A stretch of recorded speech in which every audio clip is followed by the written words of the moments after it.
Connecte ta foi Kids, l'endroit où tu connectes ta foi à Jésus. Il y a très longtemps, le peuple de Dieu vivait dans la tristesse. Cela faisait 40 ans. 40 longues années que les Philistins les dominaient. 40 ans que les Israélites avaient oublié leur Dieu, qu'ils adoraient d'autres dieux, qui vivaient comme si le Seigneur n'existait pas. Mais Dieu, lui, n'avait pas oublié son peuple. Et il s'apprêtait à faire quelque chose d'extraordinaire. Dans le petit village de Tsoréa vivait un homme appelé Manoah et sa femme. Leur maison était silencieuse, trop silencieuse.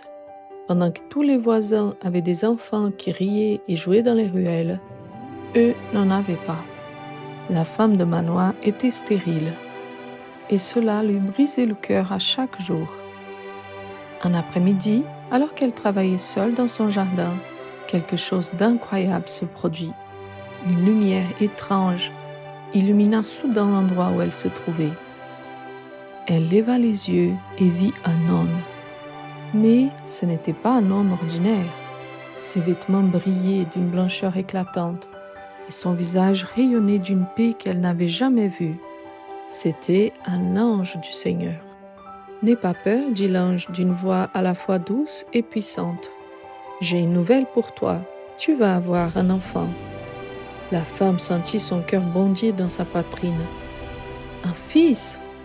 Comment c'était possible? Mais l'ange continua et sa voix devint très sérieuse. « Écoute-moi bien, car cet enfant sera spécial, différent de tous les autres.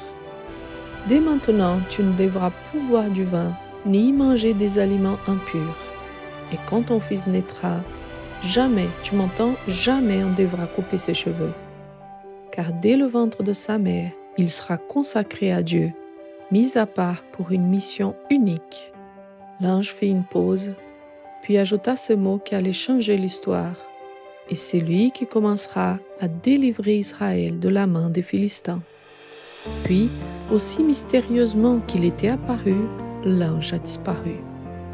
La femme courut aussi vite qu'elle pouvait pour retrouver son mari. Les mots se bousculaient dans sa bouche. « Manoah, un homme de Dieu est venu me voir. Son visage était comme celui d'un ange. Il m'a dit que nous allions avoir un fils. » Manoah écoutait, les yeux grands ouverts. Une partie de lui voulait y croire, mais c'était tellement extraordinaire. Alors, il fit quelque chose de sage. Il pria. « Seigneur, si c'est vraiment vrai, renvoie-nous cet homme de Dieu pour qu'il nous dise exactement comment nous devons élever cet enfant. » Et Dieu exauça sa prière. Quelques jours plus tard, alors que la femme était à nouveau dans les champs, l'ange réapparut. Cette fois, elle courut chercher son mari, et Manoah put voir l'ange de ses propres yeux. « Es-tu l'homme qui a parlé à ma femme ?» demandait Manoah. « Oui, c'est moi, répondit l'ange. « Alors dis-moi, quand ta parole s'accomplira, comment devrons-nous élever cet enfant? Que devra-t-il faire ?» L'ange répéta patiemment toutes les instructions. Pas de vin, pas de cheveux coupés, consacré à Dieu dès la naissance. Manoah, touché par cette visite, voulut être généreux. « Reste avec nous, s'il te plaît, nous te préparons un bon repas. » Mais l'ange a répondu d'une manière étrange. « Même si je reste, je ne mangerai pas de ton pain. Mais si tu veux vraiment offrir quelque chose, offre un sacrifice à l'Éternel. » Manoah ne comprenait pas encore à qui il parlait. Il prépara un jeune chevreuil et une offrande de farine et les plaça sous un rocher. Puis il alluma le feu. Et là, quelque chose d'absolument incroyable se produit. Quand la flamme s'éleva vers le ciel, l'ange du Seigneur monta dans la flamme. Il s'éleva dans le feu, montant vers le ciel jusqu'à disparaître complètement. Manoah et sa femme tombèrent face contre terre, tremblant de tout leur corps. « Nous allons mourir !» s'écria Manoah, terrifié. « Nous avons vu Dieu !» Mais sa femme, plus calme, lui dit avec sagesse, « Non, mon mari, si l'Éternel avait voulu nous faire mourir, il n'aurait pas accepté notre offrande. Et il ne nous aurait pas annoncé toutes ces choses merveilleuses. » Les mois passèrent, le ventre de la femme de Manoah s'arrondit, et un jour, enfin, elle accoucha. C'était un garçon, un beau bébé fort et en bonne santé.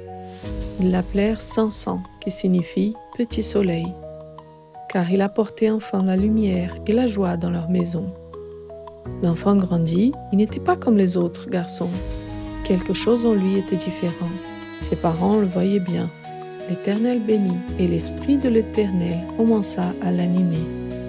Samson avait maintenant 12 ans. Un jour, il jouait avec les autres enfants du village près d'un champ. Les garçons s'amusaient à soulever des pierres pour voir qui était le plus fort. « Regarde cela !» cria l'un d'entre eux en montrant une grosse pierre. « Je parie que personne ne peut la soulever. » Les garçons essayèrent un par un. La pierre ne bougeait pas, elle était bien trop lourde. Puis Samson s'approcha, il se pencha, mit ses mains sur la pierre et la souleva facilement, comme si ce n'était rien. Les autres garçons restèrent bouche bée. « Comment tu fais ça ?» demanda l'un d'entre eux. Samson regardait ses propres mains, confus. Il ne savait pas vraiment.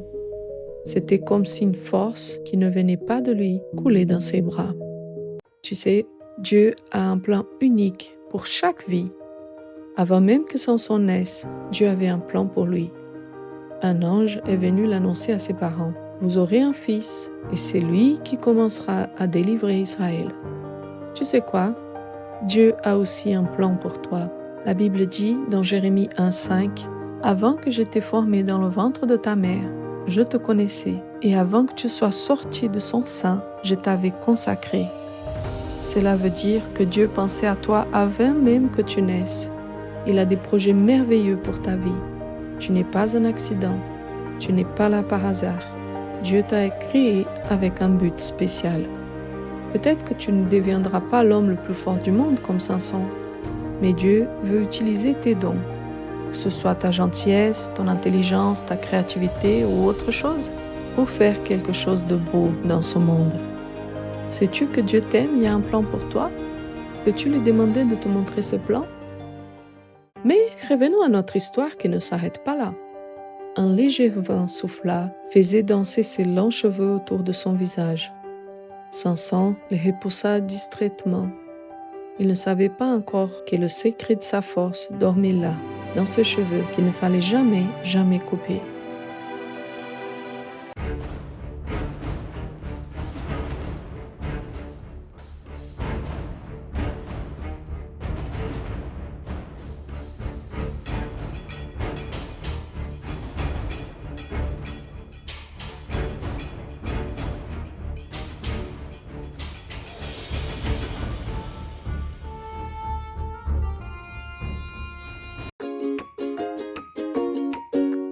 Connecte ta foi Kids, l'endroit où tu connectes ta foi à Jésus.